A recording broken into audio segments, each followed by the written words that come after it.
केवल 1 वर्ष तक कोई नियम ले ले तो हम बड़े प्रामाणिक रूप से करें 1 वर्ष में सिद्ध हो जाएगा। 1 वर्ष में विलक्षण विलक्षण अनुभूतियां होने लग जाएगी। ये शुद्धि अशुद्धि का विचार इतना सूक्ष्म है हमारे यहाँ। अशुद्ध व्यक्ति के स्पर्श से भी शुद्धि आ जाती है और ये महाराज जी बड़ा सूक्ष्म विज्ञान है। अब इस तरह की हम चर्चाएं करेंगे तो तमाम उदाहरण हम दे सकते हैं, लेकिन हम देंगे नहीं तो कथा रह जाएगी। स्पर्श का बहुत प्रभाव होता है। हम आपको क्या कहें, व्यक्ति के स्पर्श का प्रभाव नहीं होता है, वस्तु के स्पर्श का प्रभाव होता है। अन्न के खाने का प्रभाव चित्त पर होता है। हम अपने पूज्य गुरुदेव श्री पहाड़ी बाबा महाराज के साथ एक बड़े शहर में एक बहुत धनी मानी व्यक्ति थे, उनके यहाँ गए। तो महाराज जी तो रात्रि को जहाँ वो निवास करते थे वहाँ कोई मनुष्य नहीं होना चाहिए, किसी तरह की लाइट नहीं जलनी चाहिए। तो बड़ा हॉल था, उसी में महाराज जी का तख्त पर आसन था और वहाँ मंदिर में एक कमरा और था अटैच। उस कमरे में हमको कहा गया कि आप इसमें सो जाइए। ठंड का समय था। बड़े शहरों में जगह बहुत मूल्यवान होती है तो थोड़ी जगह में ही लोग बड़ा बनाते हैं।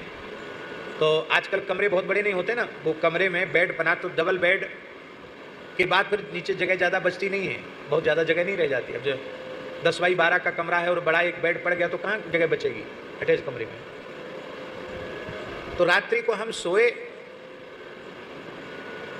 तो जैसे स्वप्न किसी साधु को या साधक को जो संतों के गुरुजनों के चरणों में निवास करता हो, ऐसे व्यक्ति को जैसे स्वप्न नहीं आना चाहिए वैसे स्वप्न हमको आने लगे। जबकि हमको हरिगुरु संतों की कृपा से कभी बुरे स्वप्न नहीं आते, कभी नहीं आते।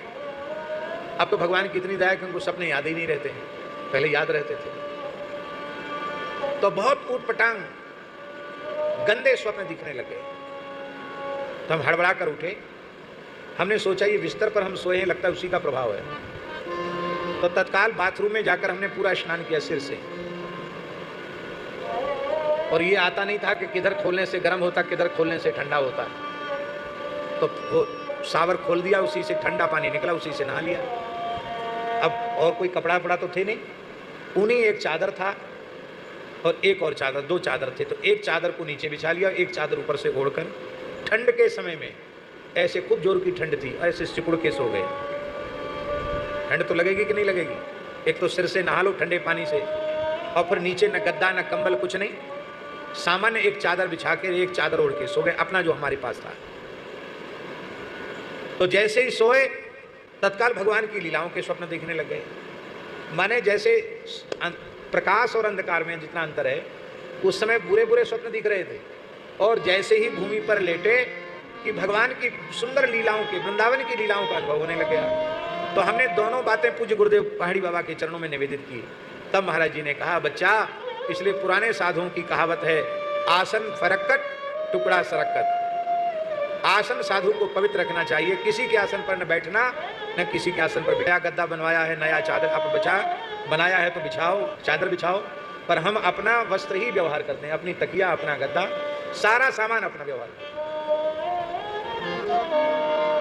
दूसरे का व्यवहार नहीं करते।